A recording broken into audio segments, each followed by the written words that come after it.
What's up, everyone? Happy Friday. I hope you guys are doing well.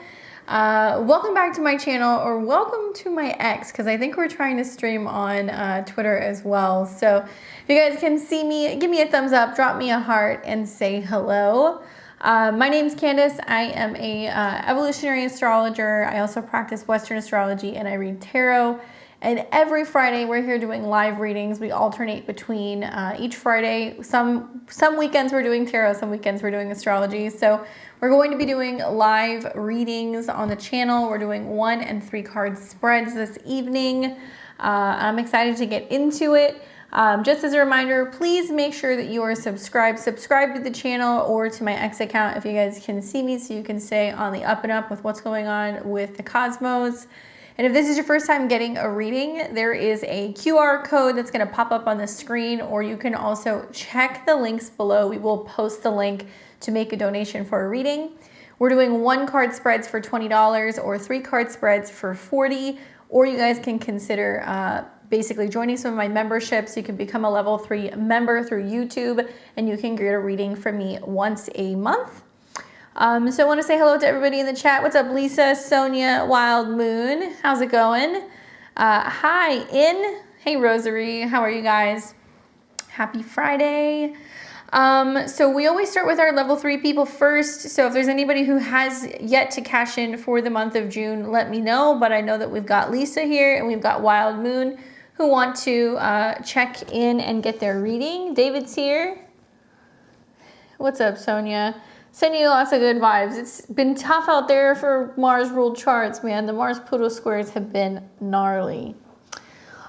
So if you guys have any questions, let me know. Otherwise, get in the queue, scan the QR code.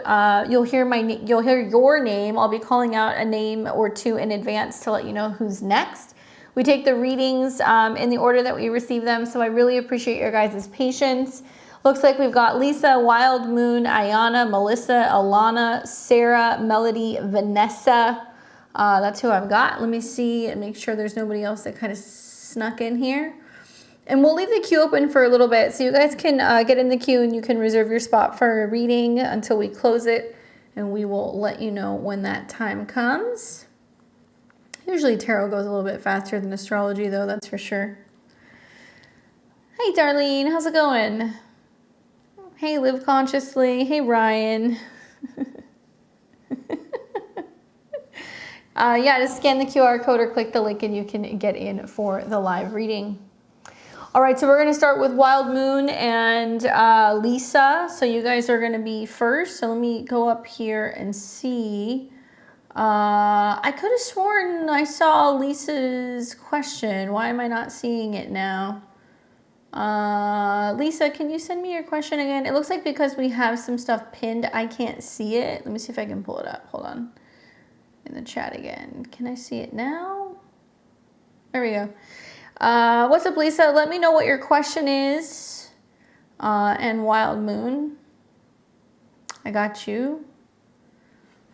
So you have a specific question, Lisa? I'm going to take Wild Moon while I'm waiting to get a response from you. Let me know. So Wild Moon's here, aka Phoenix Rising, and they say, my question is, do you see me changing jobs, career, or moving anytime soon? What's up, Toddman? All right, well, let's see. Is there a move or a career or job change on the horizon? Is anything like that popping up for Wild Moon? Let's take a look. In this order. All right, Queen of Swords, the Lover's card, and the Page of Swords. Look at all this air. Wow, that's a lot of Gemini energy. Kind of like what we're seeing in the skies right now. So we've got 2 basically like trump cards coming up. So we've got the Queen of Swords and the Page of Swords. So this can be talking about interpreting messages, getting a feeling that something is getting ready to change. Obviously, this is all the element of air. Queen of Swords can be associated with Libra or Aquarius or also Gemini, but it can also be about this connection and this like download that you're getting, or this feeling that you're having, messages that you're receiving, and kind of feeling like some kind of changes on the horizon. This can also talk about relationship that you have to other air signs, and kind of becoming more clear with your thoughts, becoming more clear and also connected to your intuition, having a better understanding of speaking up and asking for what you want. Then we have the Lovers card coming up. So this is where we kind of see that there's like a fork in the road. It's about making choices. It's about decisions. It's also about temptation. So it can be like, well, do I want to move somewhere else? Am I going to start looking at another location? Am I considering another potential job? Am I going to see what's out there? Is it going to lead me in a different direction? So what I like is that the Lovers card does talk about pairing. It does talk about pairing up in the perfect location or with the perfect position or with the perfect kind of company. It is specifically talking about the time where the sun is in Gemini. So it's basically a right now card. This can be talking about other options being out there if you're willing to look and see what's going on. Then we have the Page of Swords. So this can basically mean that there are messages coming or opportunities coming, proposals or potential interviews or potential opportunities where doors are opening if you decide that you want to take a chance and make a change. And it's interesting that these are also, there's a lot of duality in these cards. We see, you know, two particular from the Suit of Swords. We see the pair that comes up with the Lovers card. So this can mean that like one change is impacting the other, or like let's say you're open to the idea of, you know, finding a new job and you're like, well, you know, let me look in another city and see if I can find something that would allow me to like relocate. Like one affects the other in a very big way. It can also mean that a new job is paving the way for being able to relocate in the city that you're currently living in, and that it's giving you more opportunities when it comes to your living situation. For me, when I look at this, because everything's in pairs, I would be saying like, okay, pay attention to what's happening over the immediate next 2 weeks, 2 months, like increments of 2 come up in this reading. This is also about taking action. So, you know, the air element is masculine, and the Page of Swords is talking about, you know, doing the research, filling out the job application, going to, you know, the interview, like searching and looking, because pages talk about the beginning process of something. And especially if there's any assistance, if there's like working with somebody who's helping you look for a new home, or working with somebody who's maybe doing some headhunting or some job placement. Sometimes the Queen of Swords can be the person you get in touch with or you connect to who helps you find what you're looking for, or she helps kind of sit down with you and go, okay, what are your skills? What are your talents? You know, what do you bring to the table? And we'll go and find you the perfect position, or we'll place you in a job that is seeking someone with your set skills. Great for somebody who's also helping you find a place to live, or like the right kind of apartment or home. So you could sit down with them and say, well, these are the things that I'm looking for. This is the area I'm looking for. And then they can help make the connection. So it does seem like changes on the horizon with both of these, but it's not saying it's definitive. It's saying if you take the initiative and you go looking for them, you're going to see these doors open. Anyway, I hope that's helpful for you. Keep us updated and what ends up happening with that. And we've got Lisa, who's also level 3.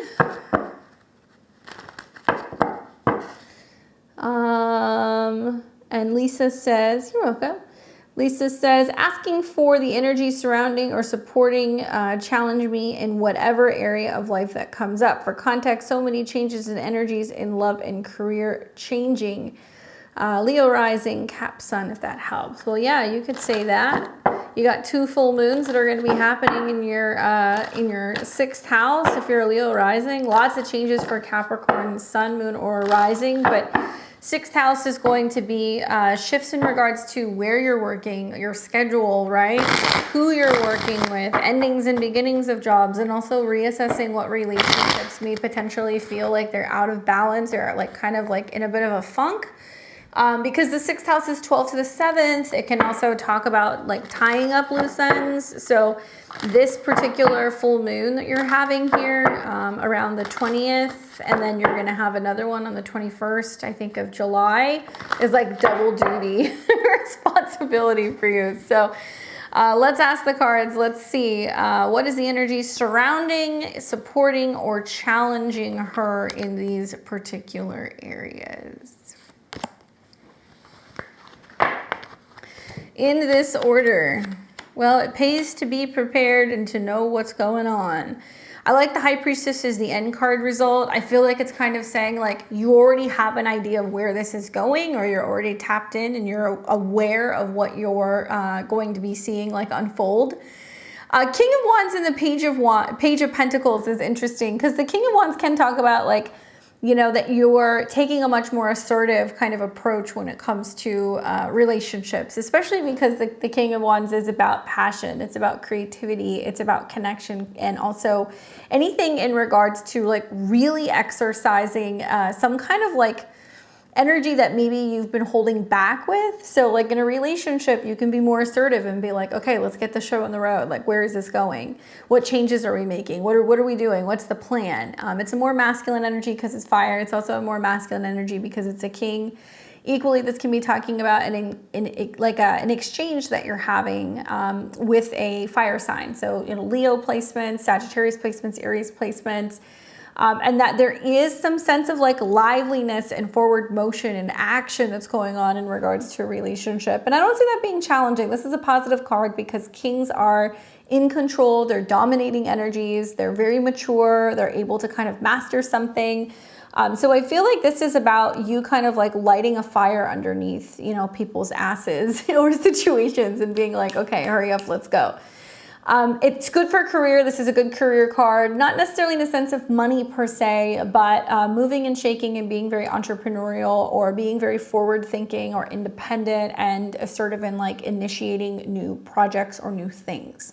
So whether this is, you know, stepping into like a management role or launching your own business or coming up with new ideas in regards to your business or your, you know, creative endeavors, like this is a really positive card to pull because it's very much focused on what you're making happen. And there's a lot of like creativity and inspiration that kind of comes with this card. Now the center card is talking about more what you need to know in the right now. The Page of Pentacles can be seen as messages in regards to financial or physical changes, opportunities that are coming your way, and planting new seeds, because we think of pages as being like children or kind of like brand new, you know, learning, kind of like a student or a tutor type of vibes. So it does tell me that you're really focusing on investing your time or energy in things that are going to be a fair exchange. So we've got like this fire energy that comes up first, which can be talking about going after what you want, feeling very passionate about work or relationships. But the Page of Pentacles is saying, what am I getting in exchange, right? What am I getting in exchange? Whether this is what am I getting paid, or this is how is it benefiting, you know, me in the long term with my finances? Do I have a lot of room to grow in this particular relationship or professional situation? How much time or energy am I willing to put into it?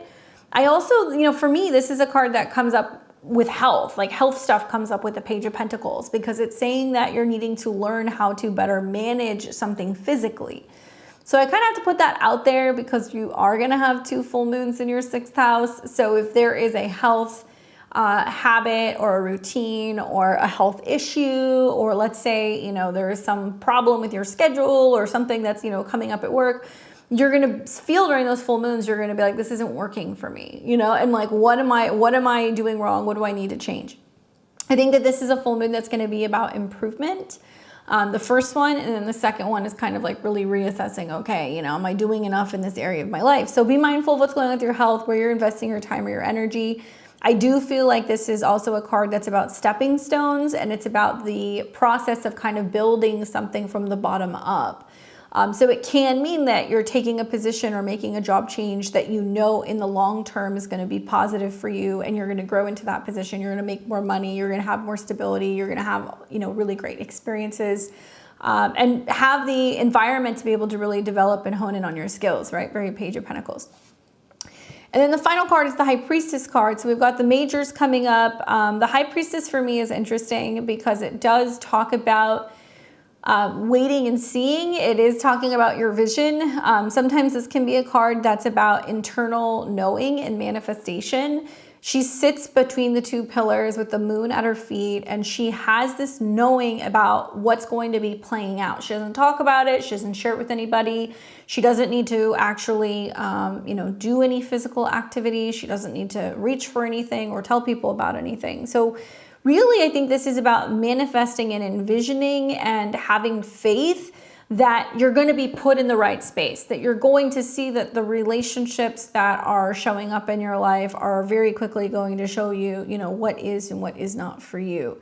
This is also about your vision and holding that vision true in your mind's eye, and like doing some meditation work or anything that's about really exercising your intuition when it comes to where you see yourself going. Sometimes exercises, when like the High Priestess comes up in the final position, exercises that are allowing you to really focus on, where do I see myself in 6 months, or where do I see myself in a year? Or how does it feel to be in this like new, you know, professional position, or to get a raise, or be in a healthy relationship? What does it feel like to, you know, be in that situation? And you want to visualize it, because this will be helping you. But I think that what this is really saying for you specifically is that you've got it under control. There's nothing that's working against you. There's a lot more that's working for you. Just be mindful of where you're investing your time or your energy, and be making decisions that are going to be about building into your long-term goals, okay? Which is very Saturn and Pisces anyway. So hopefully that's helpful for you and giving you some insight in terms of what's coming up. Do we have any other level 3 people? She says, overworking for sure. Cap, so I know, no surprise. That is a theme, that is a theme. Thanks, Lisa. Thanks for being a member. We'll catch you back here soon. All right, so let me see who else I have here. I got a number of people. And if you're just tuning in, you want to get in the queue, you can scan the QR code. We're doing 1 and 3 card readings. I've got Ayanna, Melissa, and Alana. You guys are up first. All right, so let's see what Ayanna says. So Ayanna says, I'm a Capricorn Sun, Aquarius Moon, Gemini Rising. Can I get 3 cards for a love reading? Yeah, let's do that. Good time to be a Gemini Rising, especially with that Jupiter transit. New things on the horizon for you. So let's see, what do you need to know about relationships and love and all that good stuff in this order?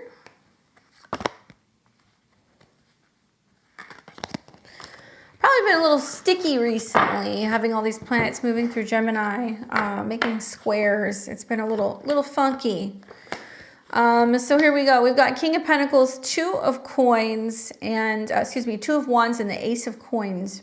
It kind of makes me feel like there's something on the way, like there's something that's in waiting that's worth waiting for. A lot about exploring your options, and also the possibility and the potential of something solid that could be long lasting coming in. I don't know. I'm doing something with my hands. It makes all the confetti go. Sorry, guys.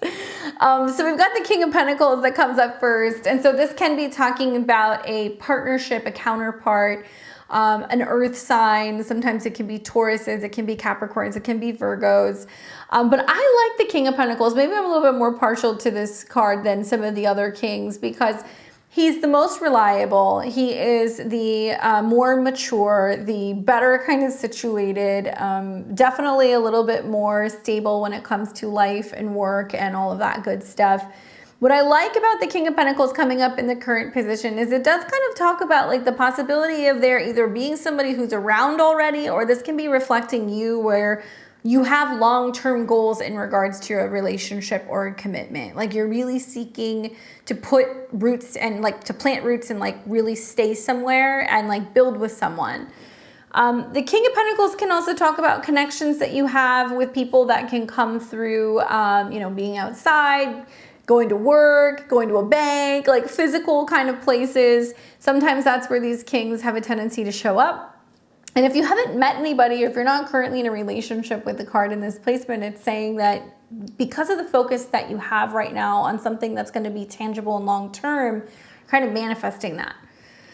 So then we get the 2 of Wands, and the 2 of Wands is in the current position. This is the kind of arms wide open, searching, looking, optimistic, but you have not chosen a path yet. That happens when we get to the 3 of Wands.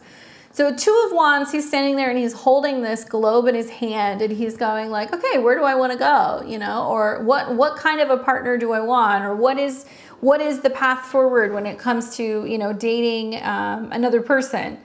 What I like about this card is that it's saying nothing is defined. What I like about this card is that it's about keeping an open mind, and whether that's the type of person that you would date, where you would meet somebody, how you would end up going about, you know, meeting someone. I do think this is about kind of creating an opportunity for the universe to intervene, because when this card comes up for a client, if they're asking me, well, what's going to happen in my relationships and how do I meet somebody? I'd be like, you got to hit the road, you know, or you got to like go grocery shopping on the other side of town, or you need to kind of broaden your search optimization in your dating app. Like there needs to be a sense of willing to embrace adventure, you know, going and being in a place that is not familiar to you, maybe getting out of town and doing like you know, a staycation somewhere, you know, on the other side of town, or booking a road trip and doing an overnight somewhere and exploring. These are going to make you much more likely to meet someone.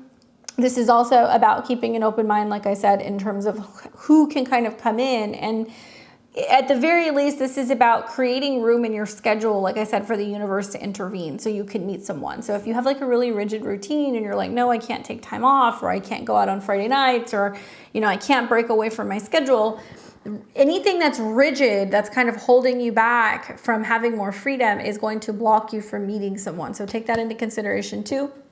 And then finally, the final card is the Ace of Pentacles. So the Ace of Pentacles, you can hold it, right? It's basically an offering that's being presented to you. This can be something that's happening within an Earth month. So the next Earth month we're going to see is going to be the end of August going into September when we have Virgo season. We're also going to see one that's going to be happening the end of December going into January. That'll be Capricorn season. But sometimes this can be interpreted as within the next month, or within this year, so by the end of the year. I know lots of timings with the Ace of Pentacles. But the Ace of Pentacles is seen as the seed that you take, that you plant, which then grows into something substantial. Whether this is an investment that turns into, you know, something lucrative, if this is the beginning process of meeting somebody that blossoms into a full-blown relationship. This does make me feel like something will be presented to you, but it may come from afar. It may come from a place that you least expect it. It may also be somebody who is very sensual, because the Ace of Coins can be about physical touch and connection. It can also be about somebody who is offering you something that seems more luxurious. It seems more comfortable. It seems more appealing. It can be somebody who is generous, somebody who likes to give gifts, somebody who is financially secure, somebody who wants to help you or support you in some way.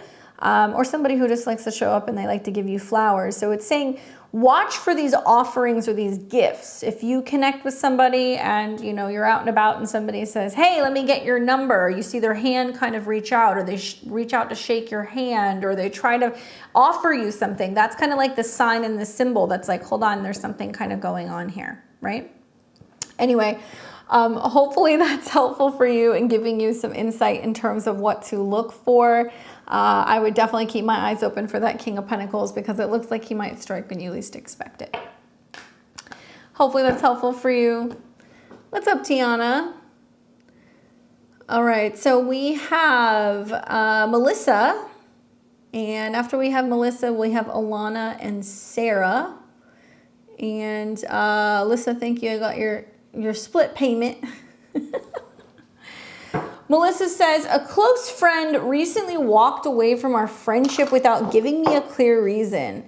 Is this friendship worth mending? Okay, let's take a look. So is the friendship worth mending after the ghost situation? No clear reasoning. Should she fix it? What should Melissa do? Let's see, let's see.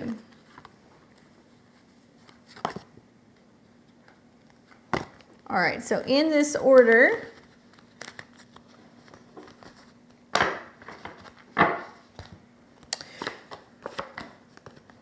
wow, these are pretty positive cards. So we've got Queen of Pentacles, Judgment card, Three of Coins. You know, to be honest with you, I feel like the Queen of Pentacles, I don't know what sign you are. Is either one of you guys an earth sign? Queen of Pentacles can be a Virgo, Capricorn, or a Taurus.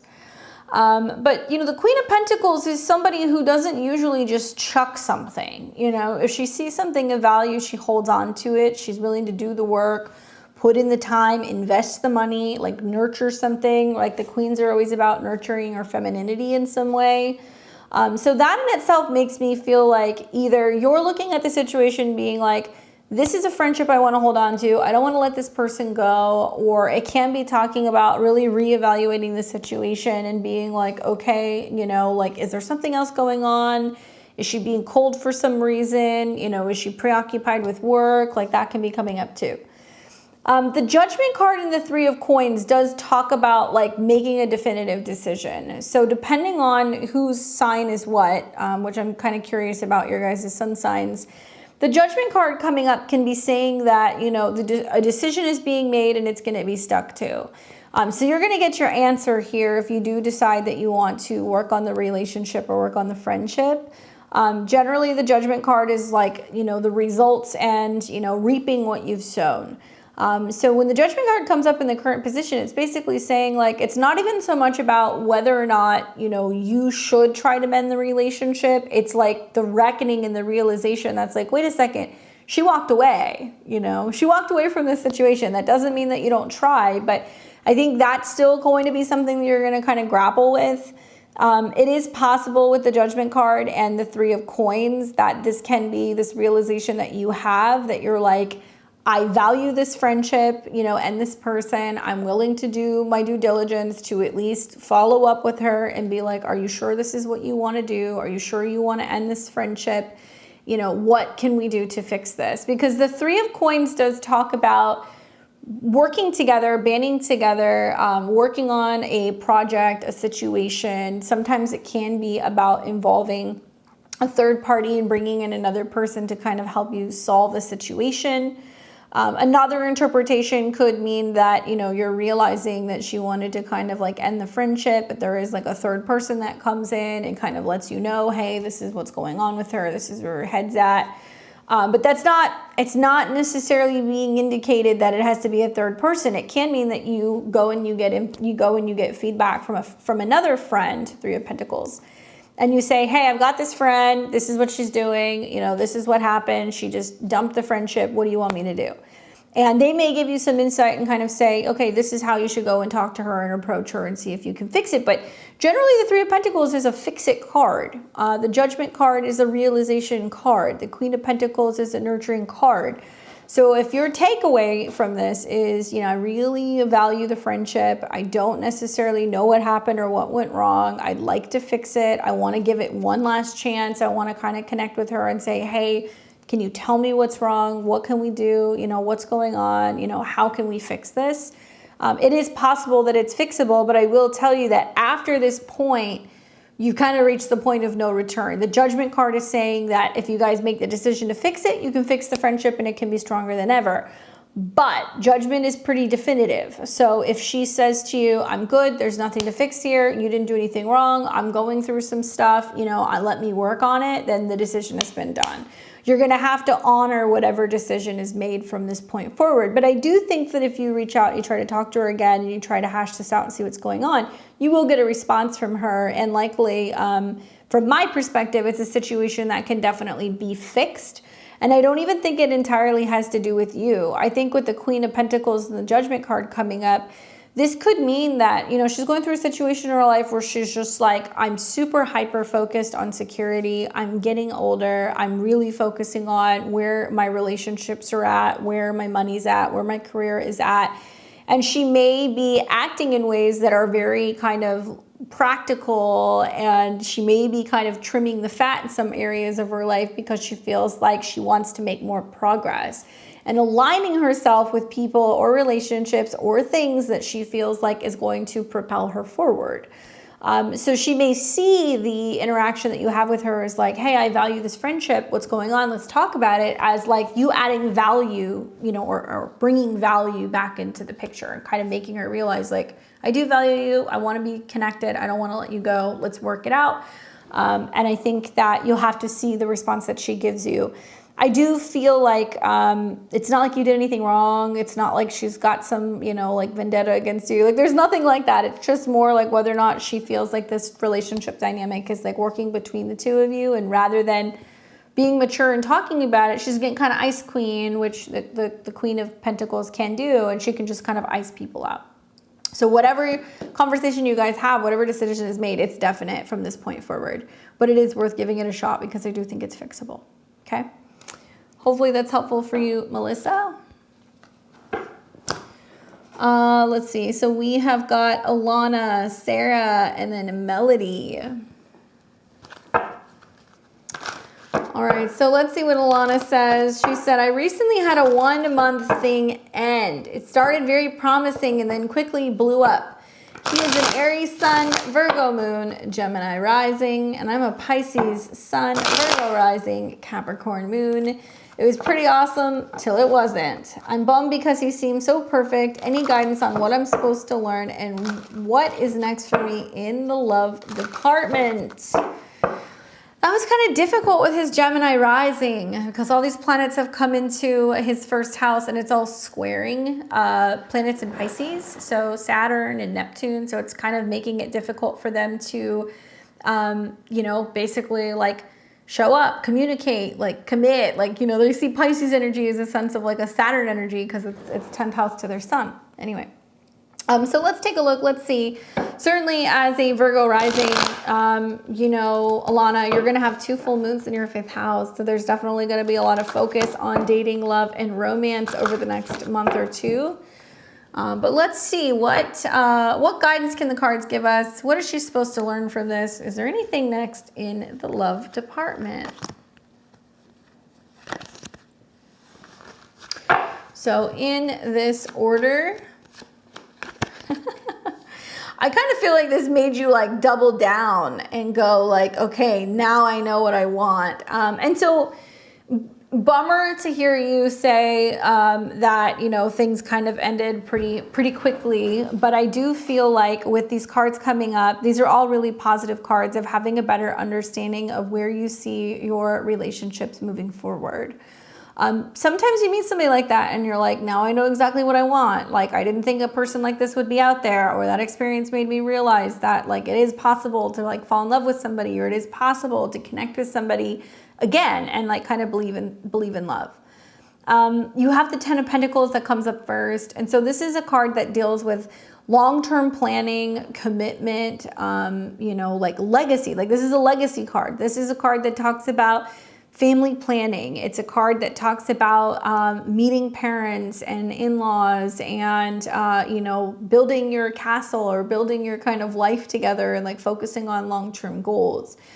This can be an indication that meeting somebody like this made you realize all of the qualities and the things that you do want in a long-term partner. And it's also really incentivized you to continue your search in trying to find someone. Now, there's no real like reconciliation cards coming up. There's nothing that's really referencing this old relationship because the Queen of Wands comes up in the current position, which basically means that you're charged.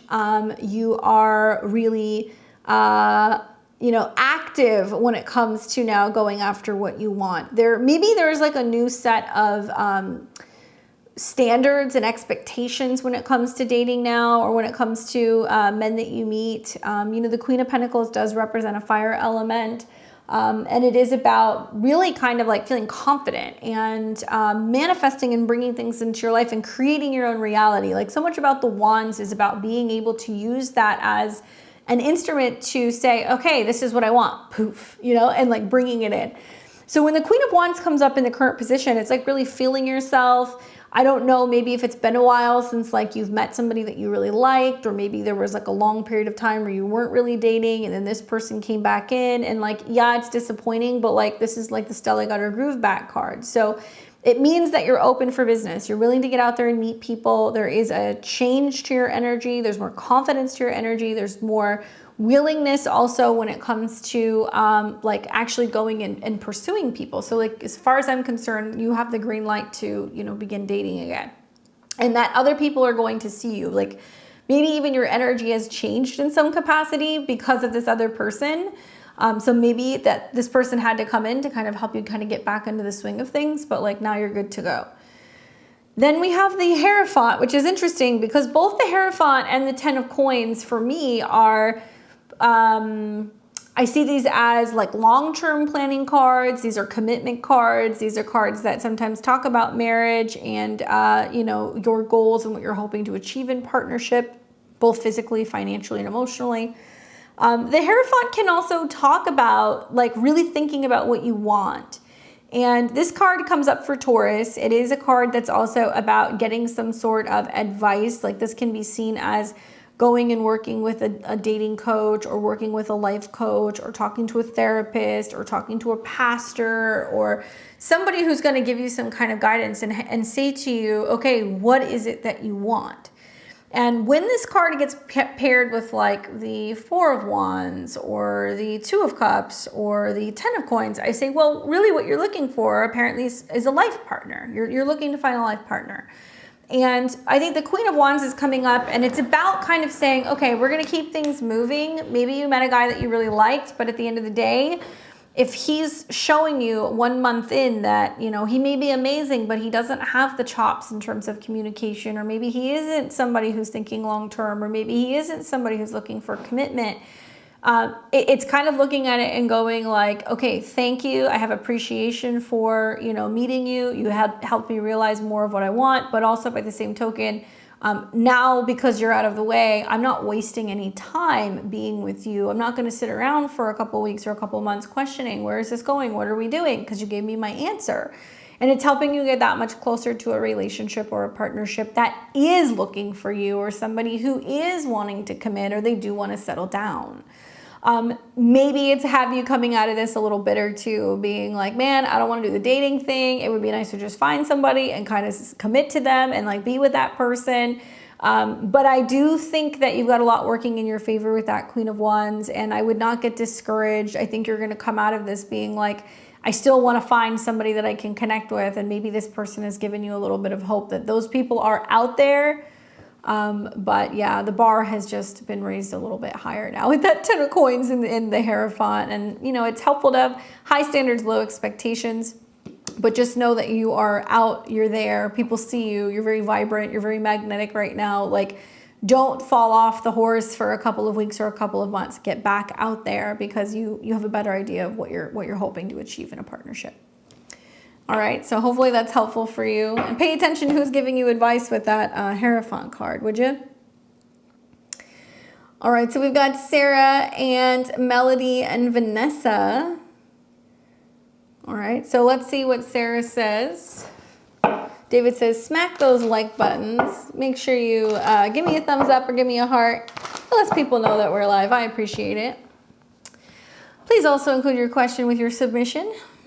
All right, so Sarah says, hey Candace, I'm in a different time zone, so I'll probably watch the playback of this. Over the past couple of months, I've had 2 dreams about someone I dated years ago. I'm an Aries Sun, Gemini Moon, Aquarius Rising. He's an Aquarius Sun, Gemini, or Cancer Moon, and we don't know the rising sign. Are there still feelings there and potential for us to reconnect? Should I reach out to him? Okay, so for context, you have an Aquarius rising and an Aries sun, all right, and Gemini moon. So your moon is in Gemini, and so, you know, the moon for you is connected, obviously, to Cancer, right? And so, you know, Cancer for you is your 2nd house, so it can be connections to like your physical body. No, I take that back. Sorry, you're Aquarius rising. So that's going to be connected to, I'm trying to do math here, your 6th house. But still, the Cancer moon is really sensitive, or the moon is the energy of Cancer, so it's receptive. It can deal with dreams. So the feeling that I'm getting is because Jupiter is hitting your moon, there's probably some stuff going on where you're picking up some things revolving around the past. That can be some moon intuitively in connection to romantic partners, right? 5th house. All right, and then 2, this person also happens to be an Aquarius sun, 0 degrees, and Pluto's on his sun right now, so he's going through a major like period of change and transformation. And maybe you're like picking up on those like SOS, like psychic calls. You know what I'm saying? All right, so let's see what the cards say, because I'm like rambling on about the astrology. We've got the 6 of Swords, the Devil, and the 7 of Wands. I had a feeling, like when you were saying that his sun is 0 degrees of Aquarius, like Pluto's back and forth over his sun. Obviously, we don't know his ascendant, but that's enough to know that there is some major changes going on in regards to like his identity, his life, his career. You know, Pluto transits are usually very much like the Phoenix. We have to kind of burn something down and then we start over. Also, being an Aquarius, right? Let's just say Aquarius in general, right? Their 7th house to their sun is Leo. And so even if we look at it from that kind of archetypally, Pluto hitting his sun means that he's going through some kind of death and rebirth process revolving around his ego and his attachment or his relationship to partners. So Plutonian things happen that can be kind of weird and otherworldly. So that, I mean, that in itself is a lot. Anyway, here's the deal. I think that you're picking up on the warning or the SOS calls that he's sending out psychically. It's very obvious here that, you know, with the 7 of Wands, the Devil, and the 6 of Swords, maybe he's going through a process of trying to like overcome becoming super relationship dependent. Maybe he's trying to heal things from his past, especially in regards to relationships. Maybe he has felt a little stuck and unable to let past relationship stuff go. The Devil card can literally talk about like obsession and fixation and feeling blocked or feeling stuck in some way. And then the 7 of Swords talks about like moving on to, you know, calmer waters and being in a situation where you're leaving something behind in a peaceful way. Could this also be a reflection that, you know, your higher self, you're dreaming about him, your higher self is also kind of like, you know, like, has this chapter closed? Like, are we really done here? And, you know, the dreams could have brought up a lot of stuff for you where you're kind of feeling conflicted with that 7 of Wands, where you're like, part of me really wants to defend my energy and wants to kind of keep that boundary and wants to hold back. Because maybe there's fear of getting kind of stuck back in a relationship with somebody like this, or, you know, falling back into cycles of going round and round with each other and never being able to break out of it. And then the 6 of Swords is talking about like being like, no, just let it pass. Intuitively, I don't feel like it's a bad thing for you to talk to him, but I can tell you that probably what's going to happen is he's going to be like, yeah, just really going through it. Lots of changes are happening and, you know, just kind of trying to work on myself and creating, you know, more of like an environment where rather than I'm repeating the same issues in relationships over and over, I'm getting to the root cause of some of these issues and dealing with them head on. So I'm not getting stuck in certain relationship dynamics any longer. Also, as an Aquarius, you know, and you're an Aquarius rising, so you know, but as an Aquarius sun, you know, that Mercury retrograde we're going to have that's going to be taking place in August will go from Virgo into Leo. So a lot of Aquarius suns or Aquarius risings are going to be dealing with a little bit of a back and forth that's going to be going on with the relationship. And there's going to be the Mars retrograde at the end of the year. So there's plenty of windows of opportunity, but I would say like give it a little bit of time first before you decide to reach out to him. Like I think if you keep having these reoccurring dreams and you feel inclined to like reach back out to him, you can. But right now it looks like he's just really trying to break out of old identity connections and attachments and emotional attachments from people from his past. And I think, you know, responding to him is only going to confuse him a little bit more. But by the same token, you know, you are having some Jupiter transits that are going to be going through your 5th house. So there is definitely going to be lots of opportunities for romance and connection and dating and all of those fun things. And you're going to see that really kind of heat up, especially when Mars gets into Gemini later this summer. So just be mindful of that there is going to be more than one potential opportunity. He's not your only one. And I would wait for another dream just to confirm that you're supposed to reach out to him, because I think he's in his healing phase. Anyway, hope that that's helpful for you, Sarah. Keep me updated, let me know, and I'll catch you on the playback. I have Melody, Vanessa, and then Sasha.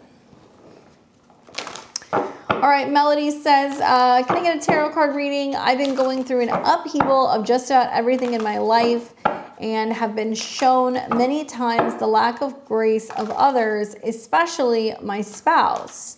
I'm getting ready to go on vacation with my daughter and other friends and family and have an important court hearing that will take place while I'm away. Can you give me a reading for the next 15 days? What should I be cautious about? What will I celebrate? And what is the outcome? Hope this makes sense. All right, let's take a look. Insight on how to navigate some of these challenges you've been going through, especially with your spouse. Sounds like you're going to be traveling and there's going to be an important court hearing while you're away. And what do you need to know about all of this in the next 15 days? Will there be celebrations? Will there be drama? What is the outcome? All right, in this order. So we have Temperance, 8 of Cups, and the 5 of Cups. Definitely, to me, seems like some challenges, but finally completing and like wrapping something up and gaining some sort of like clarity and like something's completing, right? So the Temperance card talks about patience and timing. And so I think what's really interesting about this is that, you know, this is a card that comes up for healing. This is a card that's also talking about the right time, the right place. It can also be talking about taking time away from other people to heal, to recuperate, and trying to get back into balance. So that's, you know, a major arcana card. So that's going to be kind of presiding over the entire reading. And it's kind of reminding you that, you know, if you're staying in the same daily routine, if you're staying in the same location, if you're going through the motions, like, it's not really helping you. So actually going away, I think, is very therapeutic, even though it sounds like you've got some really important stuff happening while you're away. As far as I'm concerned, like, it's almost better that you're going to be away when this court case happens or when things are going on, because it's going to help you better kind of deal with the outcome. The 8 of Cups is about walking away and not looking back. And so I don't see this as you leaving relationships or leaving town permanently or walking away from people permanently, but this is you being like, you know what, I just need to kind of be alone for a little bit, or I need a break for a little bit to kind of rest and recuperate, and also to get away from it all. And it's about taking your mind and also taking you out of the situation that's been bringing you some of the stress. I do feel like the 5 of Cups coming up is a card that's about disappointment. So it does talk about sometimes, okay, you know what, I'm going to go and be in another place. I'm going to be with friends and family and people that I love. So I can get my mind off of what's been going on and also receiving some kind of news revolving around a court case. 5 of Cups is an interesting card because, you know, on one hand, it is dark and gloomy. There is a sense of being disappointed, and it can be about, you know, being stuck in a situation and not feeling like you can see your way out of it. I want to ask the cards, is this about the relationship or is it about the court case? Okay, so to me, it seems like emotions and feelings that come up about things that you cannot change. Once again, you have another card revolving around rest that comes up. This is the 4 of Swords. So this is saying like things that you can't change, things that can't be undone, things that you have no control over. With the 5 of Cups, you see the 3 of Cups that are spilled over. So this does talk about like disharmony in certain relationships, not getting what you want, feeling like you know, you're fixated or you're stuck on something that didn't go well, or a relationship issue, or, you know, something that just didn't pan out very well with another person. Behind you, you have the 2 of Cups, which basically means that you don't want to lose sight of who is there for you.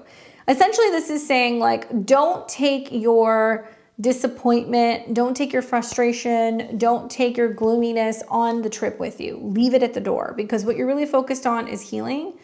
If you're really upset and agitated with your spouse and you're, you know, going away and you're going to be without them, it's saying give yourself time to kind of heal and recuperate, and also like take note of when or if they do try to get in contact with you, or they do try to fix things or smooth things over. Don't be so fixated on what went wrong that you can't see what people are trying to make right or what relationships or friendships are right in front of you. Can this be an indication that there's closure that comes up with this lawsuit or with this legal situation or this court case, and you're disappointed with the outcome? Yeah, it can mean that, but it does mean that there is still going to be a silver lining. So it's almost like, you know, the court case happens and, you know, you don't exactly get the outcome that you want, but it's still technically a win. That Two of Cups is trying to get you to recognize and see what is working in your favor and not get consumed with disappointment. So I really feel like a lot of this is about, like, if you're giving yourself time to go away, really leaving a lot of the drama and the things that have happened at the door or in the location where they've been happening, allow yourself to go elsewhere and really focus on rest and renewal, okay? Lots of emotions in these cards. Water, water, water. So there's so much that's kind of flowing around subconsciously. Like, I hope you're swimming. I hope you're soaking. I hope you're going to a pool or sitting in a hot tub, or you're going to a spa or something like that, because there's a need to really kind of deal with all of those emotions in those cards. All right, we've got Vanessa. And Vanessa says, hi. I have 2 questions. 3-card spread for my daughter. Her date of birth is 12/31/2008, so she's a Capricorn Sun, Aquarius Moon. She'd like to know what's in store for the remainder of the year. What should she focus on? Is this new boy she's talking to good for her? Or is he a distraction? Not good news. He's a Scorpio. First initial is N. Okay, so let's take a look. Let's see what we need to know about the Capricorn daughter. Born on New Year's Eve. Quite the birthday there. And what does she need to know for the remainder of the year? Anything about what to focus on, the boy, all of that good stuff. All right, so in this order, pretty good cards. King of Swords, the 9 of Cups, and the World card. So I kind of feel like this is a really strong period for her when it comes to communication, okay? King of Swords can be talking about the communications she's having with, with a guy, although it's not a Capricorn, it's not a Scorpio, it's not the King of Cups. This is about communication, excelling in your studies. This is about being able to speak up for yourself. This is about being able to share. This is also focusing on intellect and intuition.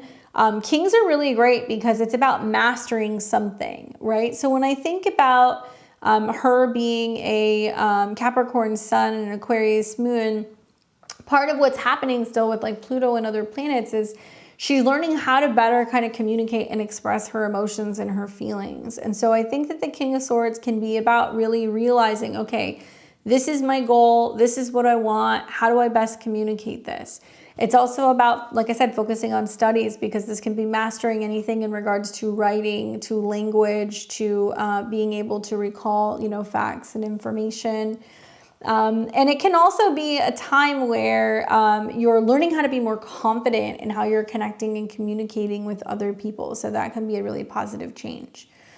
There can still be some connections with other people, especially like men who can be either a Gemini, a Libra, or a Aquarius placement. So watch for that. Second card is the 9 of Cups, which is the wish card. And so when you put these 2 cards together, the King of Swords, which is about communication, intellect, and also focus, with the 9 of Cups, which is the wish card, it's saying like, be mindful of what you're thinking about, be mindful of what you're saying, be mindful of what you're writing down. There is a lot of power in words and ideas and thoughts, and anything that you're giving power to or you're focusing on can quite literally be manifesting. And so this can be talking about the power of a positive mindset rather than getting frustrated or angry or reactionary or shutting down. Some of the energies that we can see sometimes with the element of air when it's not properly being utilized, then we're blocking the ability, to bring in the things that we want. So we want to be focusing on positivity. We want to be opening up. We want to be focusing on connecting. We want to be also a woman of her word. You know, so much of the King of Swords coming up with the Nine of Cups is, I want this, so I'm going to be focusing on this, and I'm going to be making the commitments to things. So when you say you're going to do something, do it. And really do your due diligence to maintain a positive outlook and being optimistic in how you think and how you communicate. That includes how you speak to yourself. Nine of Cups is, like I said, the wish card. So it's really about what you're hoping to achieve and telling people, this is my goal, this is what I'm doing, this is what I'm hoping to, you know, like make happen. And the wish will be granted. So something that can be really powerful for her with these placements, these cards, is getting a notebook, sitting down and writing out, you know, every day 2 or 3 goals, and like do that first thing in the morning. Talk about your goals, focus on your goals. And then when you find that these things are happening, that you're actually reaching some of the goals that you're hoping to achieve, cross that one out, add another one, and keep adding to the list, because it's really about the power of intention and motivation. Final card is the World card. So that's a completion card. So it's basically saying, like, you're learning that you can overcome any blocks by saying, hey, anything is possible, by keeping an open mind, by communicating. It means that you're growing on a soul level, you're learning things. It does represent some sense of completion for you. And I also feel like this is about being happier. This is also about feeling more so connected to other people in your life, having opportunities to complete lessons and move on to the next lessons. And also a lot of this can be about growth and change, and sometimes even travel. As a Capricorn, you know, Jupiter is now in Gemini, so it's going to be hanging out for you in 6th house to your sun. So it's going to be about health and habits and routine. This can be about mental health. This can be about developing better communication skills. So I really recommend working with either the King or the Queen of Swords to kind of help you through this. As a reminder, just to be mindful of what you're saying, what you're thinking, and how you're speaking to yourself. And we want to keep things positive, right? All right, so then the other question that you have is, you've been waking up for weeks at a time now at 3 a.m. It looks like you've been dreaming of 2 people repetitively. It's either your ex, the infamous sister Gemini, and my sister's aunt-in-law, the lady who has her children. Should I be concerned or worried? Please give me insight. I'm flattered by the dreams of the Gemini, but spooked out about the aunt-in-law due to the legal battles. Well, this is so interesting. I've heard so many people talking about, since Jupiter went into Gemini, that they've been having dreams about people. Part of it is it's in the skies. Pisces is traditionally ruled by Jupiter, and it's about dreams. And so now that we have Jupiter, you know, moving into Gemini, where some of us might be remembering our dreams more. We're looking into the meaning of the dreams. We're wondering if the dreams mean we're going to hear from people, if we're going to talk to them. And there's been a number of conjunctions recently in Gemini, the Venus Cazimi, the Mercury Cazimi, which is coming up. And all these planets in Gemini are squaring Saturn in Pisces, which is, I think, reflecting on the past. And it's also squaring eventually this week Neptune in Pisces, which is like, what does it mean? Do I say something? Do I not say something? I would say to anybody asking, there's a lot that's getting kind of dumped out in people's subconsciouses right now. And I think some people may feel prompted to want to communicate and connect with people, while other people, I think, are getting more kind of dream recall, or they're remembering things more, primarily because you're supposed to be asking yourself, okay, do I do something with this? Is it coming up for a reason? You know, do I need to be kind of connecting? And I think dream symbolism is like really helpful in these situations. All right, that's my TED Talk. So let's see. She says, is that Scorpio good or bad news? My vibe says he's not good news. Personally, I don't like him. I really feel like the King of Swords kind of coming up does make me feel like he can be a little bit of a tough cookie to crack. But the King of Swords is not necessarily a bad card. I think it's more talking about the fact that, you know, she's having to learn how to speak up for herself. She's having to learn how to deal with authority figures in terms of communication. But the cards aren't indicating that there's anything bad that's going on. So just food for thought. So I pulled the card, the Page of Swords. So it's so interesting that we got the King of Swords, which is like the master of communication. And then we have the Page of Swords, which is kind of like the student. So in regards to your dreams, what this is telling me is that this is like somebody who is kind of like poking, trying to like see what you've got going on, or they're maybe like snooping around, or they're maybe like looking around. It can be a messenger card, so it can mean that somebody is interested in talking to you, or somebody is looking for you, or somebody is talking about you, or maybe they're looking at your social media. For confirmation, I get the Nine of Swords. So to me, it does mean that I don't see it as somebody who's trying to cause or create any problems, okay? Like, it's not causing any problems. The Nine of Swords is about stress, anxiety, and worry. So it does make me feel like, on one hand, you know, this is in your subconscious right now. You know, the drama that's going on with, you know, your sister and the kids, and everything with, you know, the aunt that's intervening and, you know, trying to cause problems and keeping the kids away. This can be a card that's talking about feeling traumatized in some way. So I do feel like that is more where this is coming from. But on the flip side, I also feel like that Nine of Swords coming up with the Page of Swords for the dream with the Gemini that you have the history with makes me feel like he may be in a situation where he's like really stressed out and he's kind of spinning. He may feel like his relationship stuff isn't going very well, and he's kind of anxious, and he's like looking for an out, or he's looking for somebody or something that he can kind of glob onto, because like he has fears of losing control, or not, you know, of being alone. And he may be contemplating or considering, well, you know, who can I call? Who's out there? Who can I connect with? But it's not like he's acting on it. The Page of Swords is somebody who's in the beginning process of just like thinking about it, but they're not taking any actions. So I don't see either one of these things negatively impacting you. I do think that they can be thinking about you, looking at your stuff, and talking about you.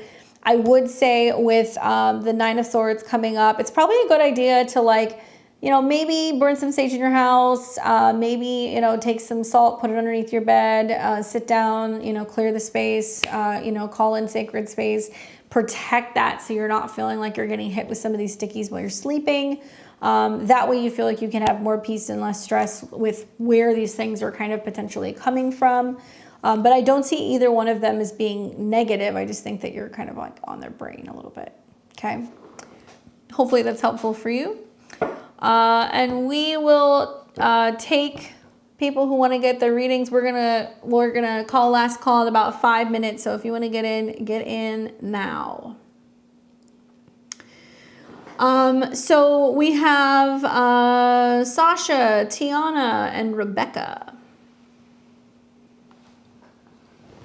So Sasha says, Pisces sun, Pisces rising. I know I have a lot going on in my fourth home this year, but is love anywhere in the cards? I'm currently single, but have interests. All right, so just some food for thought. In your chart, Mercury rules your 7th house, right? Virgo. So something to think about is you want to look at the transits that are going on with your natal Mercury. Is there an outer planet aspecting it, conjuncting it, trining it, opposing it? And you're going to want to pay attention to Mercury retrogrades. Now, in particular, there's going to be a Mercury retrograde that's going to start in Virgo in August in your 7th house, and it's going to retrograde back into Leo. So that's going to be a time to pay attention. And just because you have stuff going on in the 4th house doesn't mean that it's just about home and family. The 4th house is about ends of situations. So it means that you might be coming to some decision or some kind of conclusion or something like that that needs to change to let new love and relationships in. But let's see what card that you get. Is there anything for love on the horizon? Well, it's funny, 4th house stuff, and you get the 4 of Wands.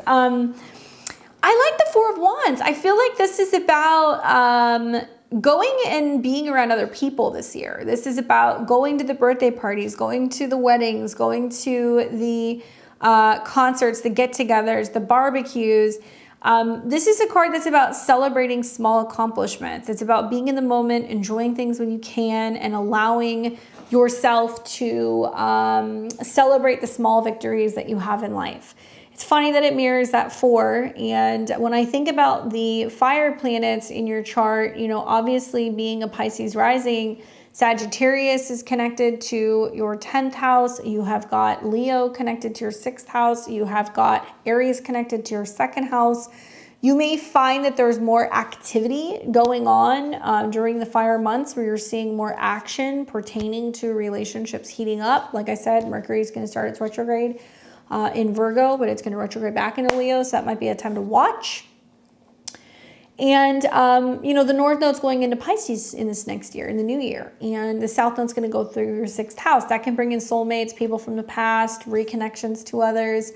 So it doesn't mean that love isn't on the horizon, but I definitely feel like this is saying that the more that you're getting out there, you're socializing and you're going and being where other people are, celebrating other people's life accomplishments and other things, birthday parties, get-togethers, whatever, you're more likely to meet someone. And this is a card that is considered one of the marriage cards. So it can be saying that maybe you get invited to a wedding or an engagement party or a proposal happens or something like that. Pay attention, because it can be kind of indicating that being around these groups is going to lead to you meeting somebody and being able to have some of the same life things as well. Right? So it's a pretty good card.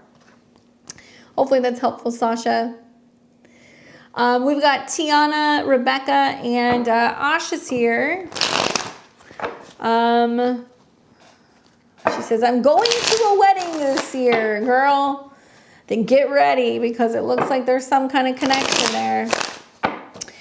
We are calling last call right now. Last call. All right. So Tiana says, can I get a summer reading? Can I get a summer reading? All right, let's do it. So let's see what the cards say for Tiana for the summer. For the summer.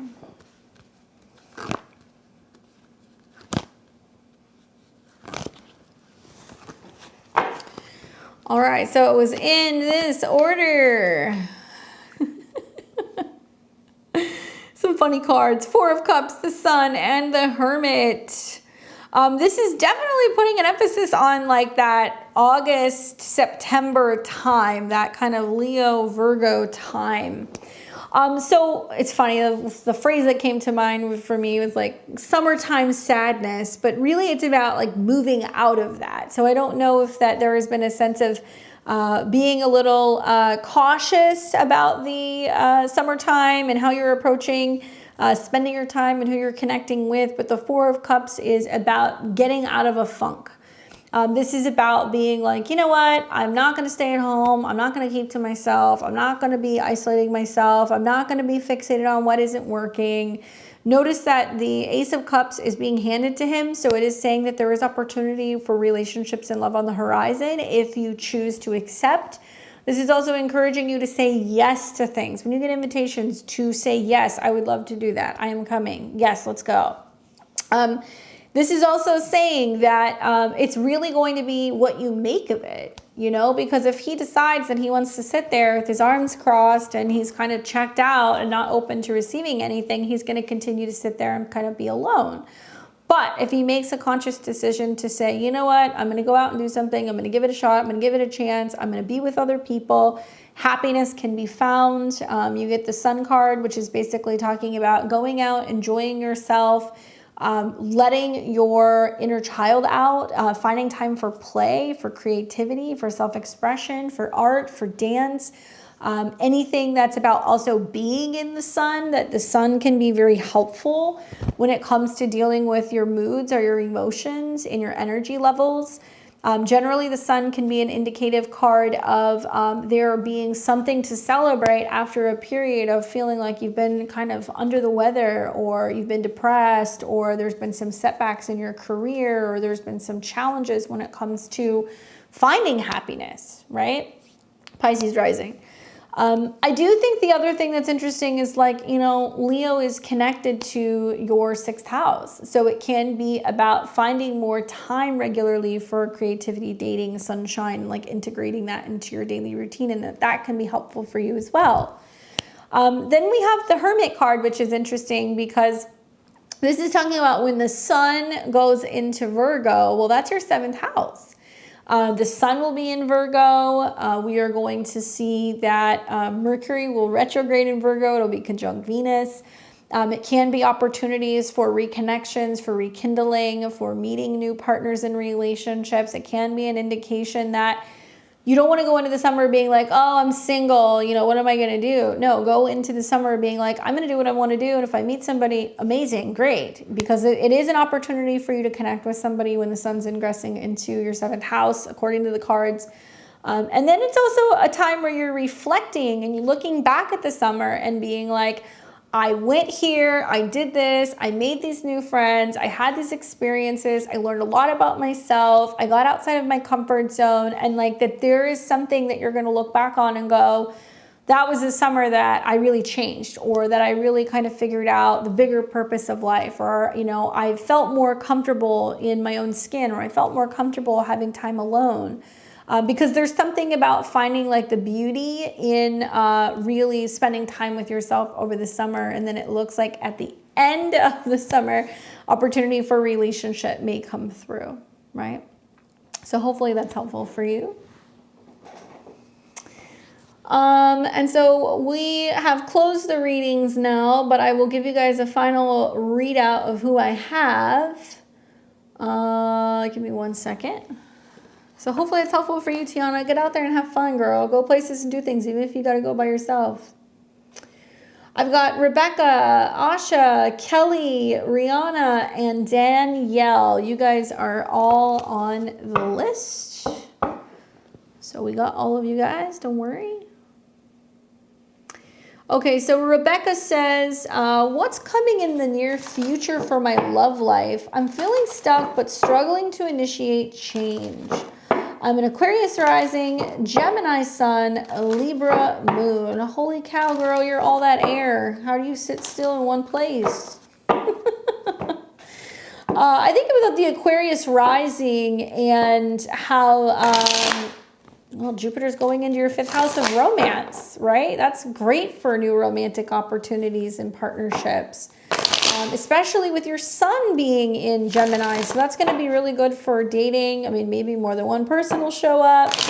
And as a Libra moon, you're going to see Jupiter trining your moon. You know, Pluto may start making aspects to your moon as well. So you're going to be doing really well with all of these planets going through Gemini because it's really going to be opening up your 5th house and focusing on the heart space and creativity and joy.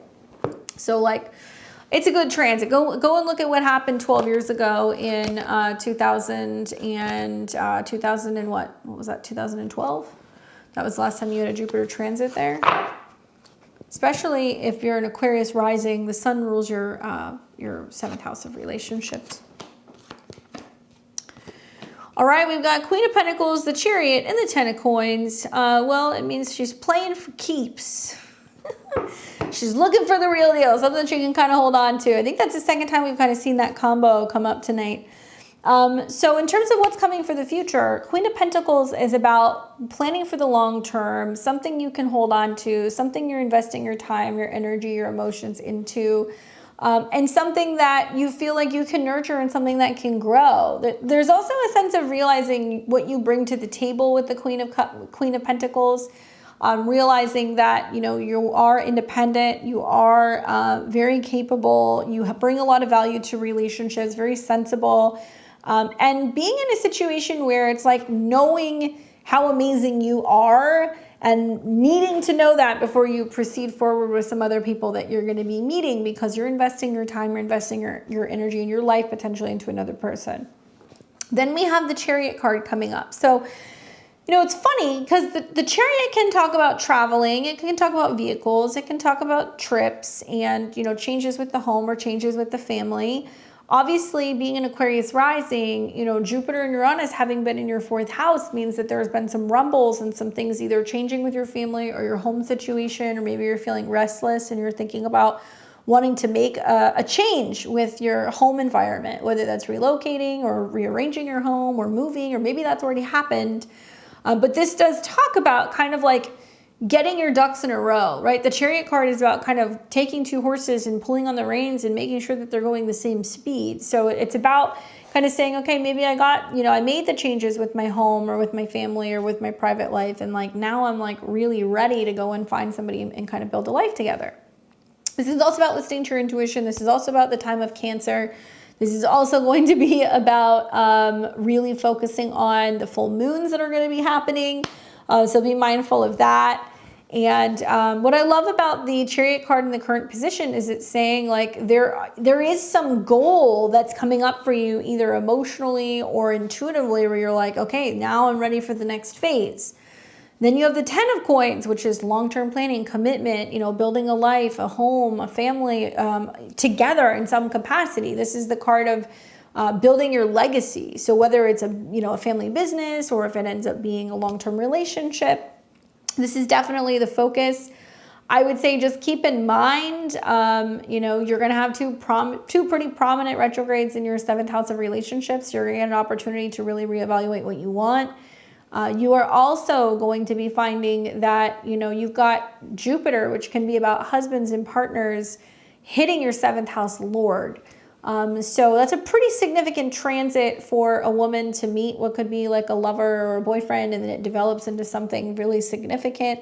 Also, that's a pregnancy transit. And so with like the Queen of Pentacles coming up, which can be about physical changes with your body or aging or focusing on some goals pertaining to what you want to nurture. Chariot card can also talk about, future planning when it comes to home and family. And then 10 of Coins is like, the cards are reflecting a lot of what's going on in your chart, that there may be a really quick progression to like meeting somebody and then deciding whether or not you want to live together, if you want to get married, if you're thinking about having a kid. And there's definitely some sense of feeling the urge to start focusing on relationships that are going to be kind of giving you the solid future that you're looking for, But very positive. You will find that most likely with the transits that you have this year, that there's going to be a lot of opportunity. The only challenge is Jupiter and Saturn will square. So you'll have Saturn in your 2nd house of self-esteem and security and resources, and then you're going to have Jupiter in your 5th house. So it means that you have to really focus on having healthy self-esteem, building, yourself up, believing in yourself, investing in yourself, and not making it be about whether or not you have a romantic partner, and giving that love to yourself. And then you'll see that kind of reflected back to you. Hopefully that's helpful for you, Rebecca. I have got Asha, Kelly, and then Reihana. All right, so we've got, Asha says, 3-card spread. What do I expect in my love life for the rest of summer or fall? Any insight what this new person will look like or be like is helpful even when he's coming in. Thank you. Love you. Of course, always happy to read for you. So let's take a look. Let's take a look.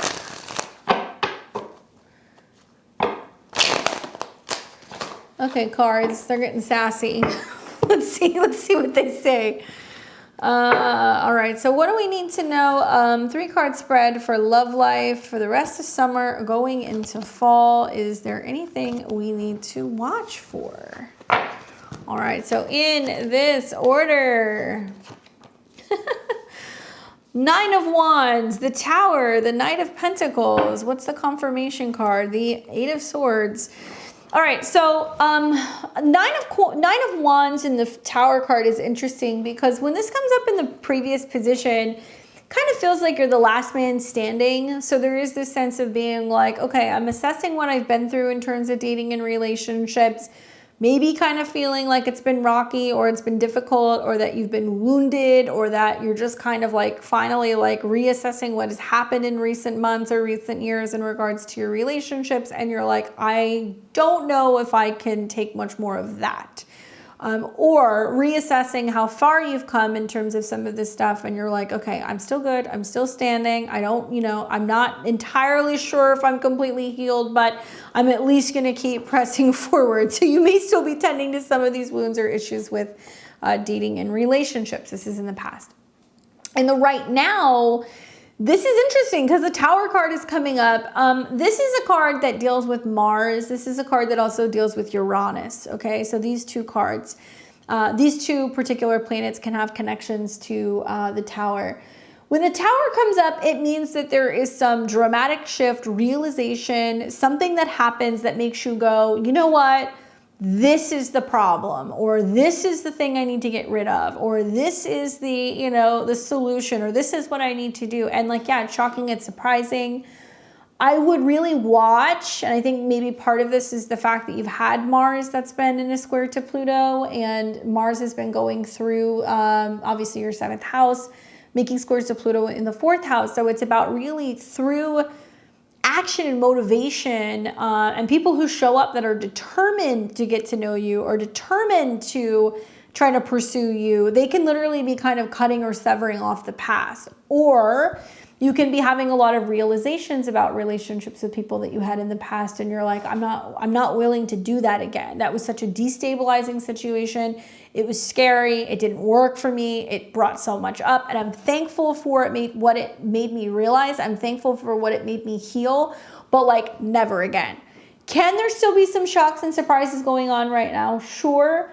But I think that with the Knight of Pentacles following this, it could be saying that it is possible that you have finally processed what's happened in the past. You're getting yourself back out there. Maybe you're deciding to kind of rebuild from the ground up. You're having a tower moment where you're like, it's now or never. Like, I have to get out there and meet somebody because nobody's going to do it unless I do it for myself. And it's possible that you meet someone, Knight of Pentacles, that totally like shakes everything up about relationships that you've always felt or you've always known. The Knight of Pentacles is a positive card. This can be a Taurus, a Virgo, a Capricorn. This can also be somebody who has darker hair or complexion or eyes. Somebody who is cautious but patient, a little quiet but confident. Somebody who is consistent and they show up and they're reliable, unlike some of the other Knights.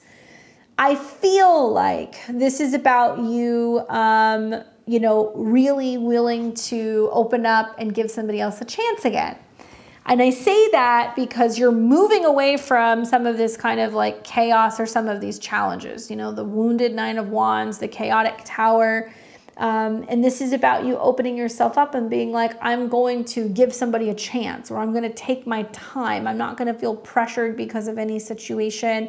I'm not going to feel stuck because of, you know, a certain situation. This Eight of Swords crosses the Knight of Coins. And so I think that this is about you opening your mind up and not shutting things down before giving somebody a chance. Right? And it's about being approachable also, and like letting somebody in and not being like, ooh, don't get too close to me, or, you know, I'm gonna, you know, I'm difficult, or, you know, whatever. Don't put your guard up. Don't wall yourself off from other people. This is about letting somebody get to know you, letting somebody pursue you, doing that dance, and maybe not making it difficult, because it might be somebody who comes in that's already a little intimidated by you. It can be somebody that you can meet through work or business in some way also, because of the Knight of Coins. And this can be somebody who brings something to the table that feels very earthly. It's like, hey, I want to get to know you. Not like, oh, you know, not like sweet talking you and being like, let me take you to dinner. It's like somebody who's like, I want to know what you're all about. Like, let's get together, you know? Does it seem like the most like romantic kind of like, you know, I guess like phrase? Probably not, but at least it'll be somebody who's direct. At least it'll be somebody who also is consistent and reliable. And I do feel like their persistence is what can be really attractive about them, and the fact that they can actually prove to you that they're willing to do the work to get to know you, or that they bring something valuable to your life. They can help you in some way. They want to network with you in some way. They want to help you when it comes to your finances. They want to give you gifts. There's going to be something that's very helpful about this person as they come in. And I would say, like, don't make them work so hard, and don't wall yourself off from this person or make it difficult to get to know you. Try to let your defenses down, because even though this guy's tough, right? He's wearing the armor and everything. He wants to be able to prove to be that he's valuable to you, that he can help you. So it does help to be like, oh, you know, like really stopping yourself when you're like, I can do it myself, or I can open the door, or I can pay for it. Like, try to reel that in, because he really wants to feel like he's supporting you or rescuing you or helping you in some capacity.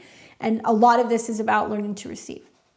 Okay, so I wonder what this Tower moment is, what realizations you're having that's kind of propelling you forward when it comes to connecting and meeting with new people. Hope that's helpful. Keep me updated. We have Kelly, and Kelly says, hey, first name only, please. You got it, Kelly. What do you see coming my way for the rest of the year? What should I be focusing on? All right, well, let's take a look. Kelly's going to get a 3-card reading.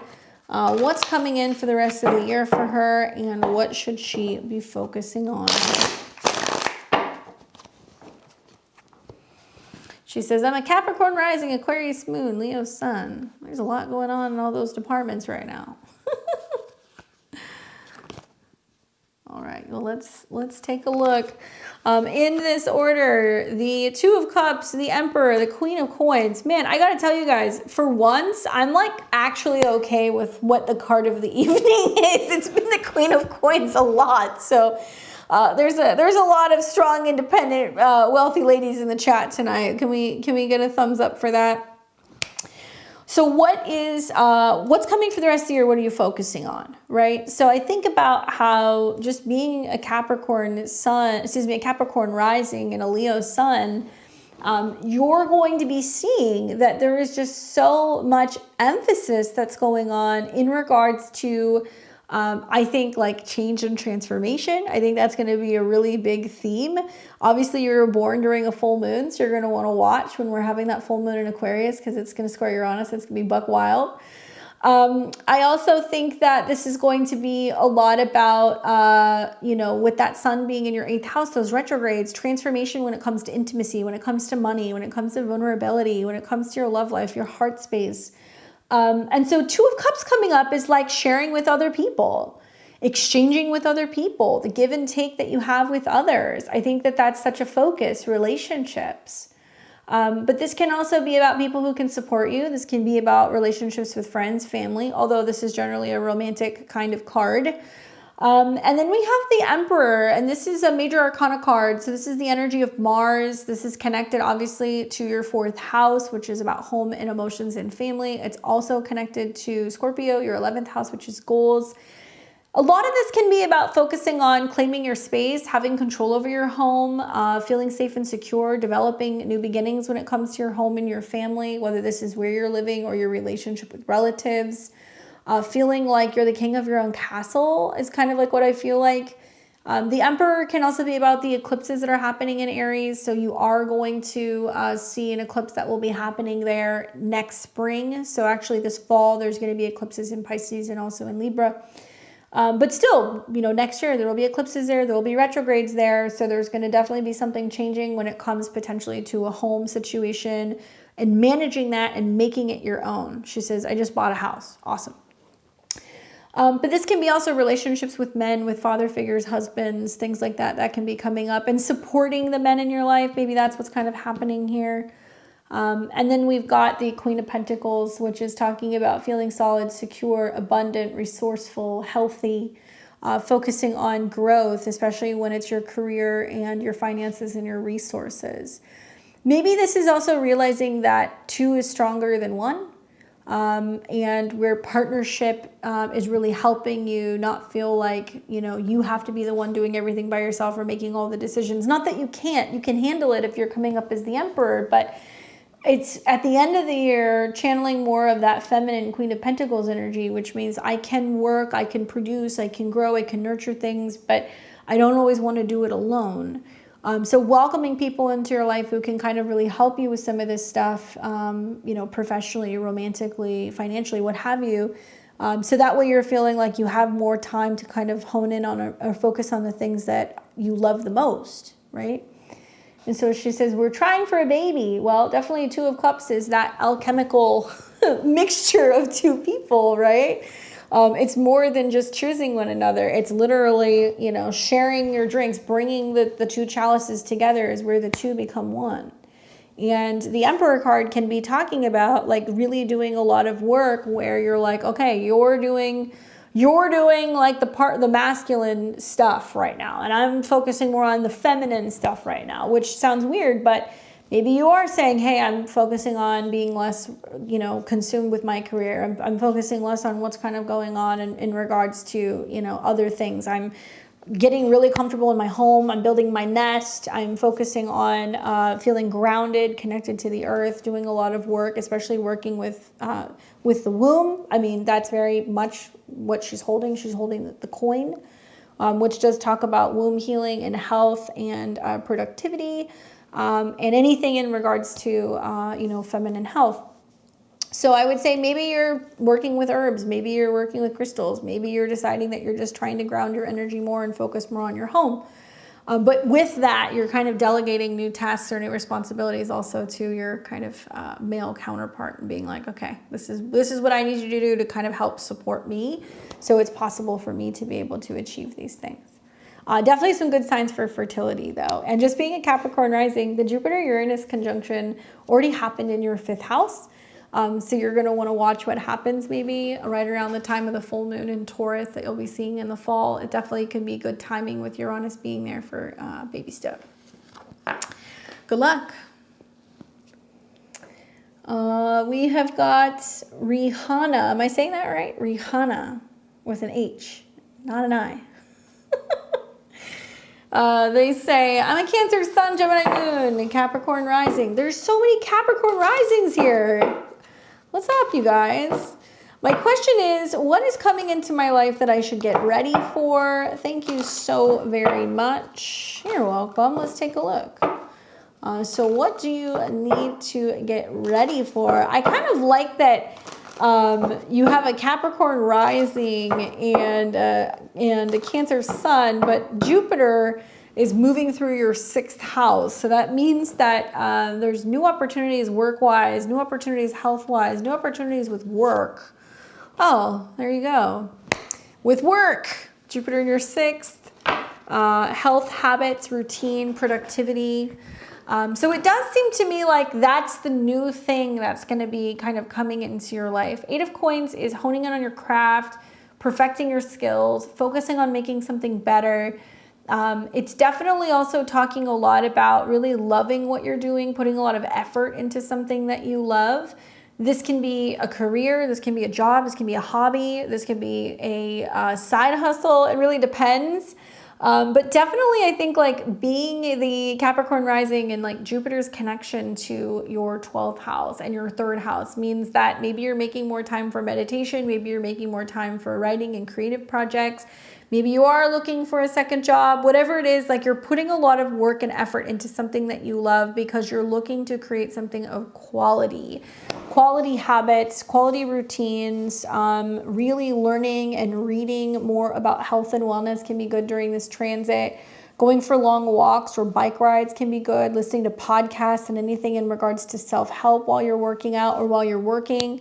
Expanding your office space and your schedule can be good as well, and creating more opportunities for rest and recuperation and breaking your schedule up a little bit, because that transit and also this card can be about becoming so heavily focused and kind of set on working in a certain way that you can kind of have burnout. So even though you're really passionate about what you're doing and work is going to be busy and good and you're going to be feeling very productive, make time for breaks so that way you're feeling like you're rested and you're not kind of like burning the candle on both ends. But definitely it looks like a lot of productivity is coming in and something that you're really going to enjoy. And it can be very lucrative as well. Good luck on that. Let me see here. I think I've got, is it one more? Let me make sure I have everybody. Looks like I have Danielle next.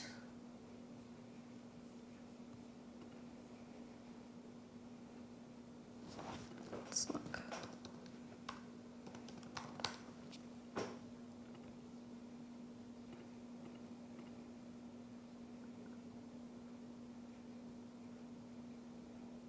There we go. I've got Danielle, and she says, thank you. Aquarius rising, Gemini moon, Taurus sun. All right. So your sun's in the 4th, and you got a Gemini moon in the 5th. Should we buy the Rabbit Roadhouse or is it a money pit? Wondering if we should wait for something else that is more affordable and has less issues. Should note that husband and daughter both have Saturn and Neptune transiting their 4th houses. I have them transiting my 2nd. Saturn is also squaring my moon, so it might be negative Nancy here. I have to ask, what is a Rabbit Roadhouse? Is it actually going to be like a house that's going to house rabbits? Just wondering, what is that? A Rabbit Roadhouse. Oh, that's the address. Okay, because I was like, what? Okay, so just some food for thought before I even get reading these cards for you. If there's Sagittarius risings, right?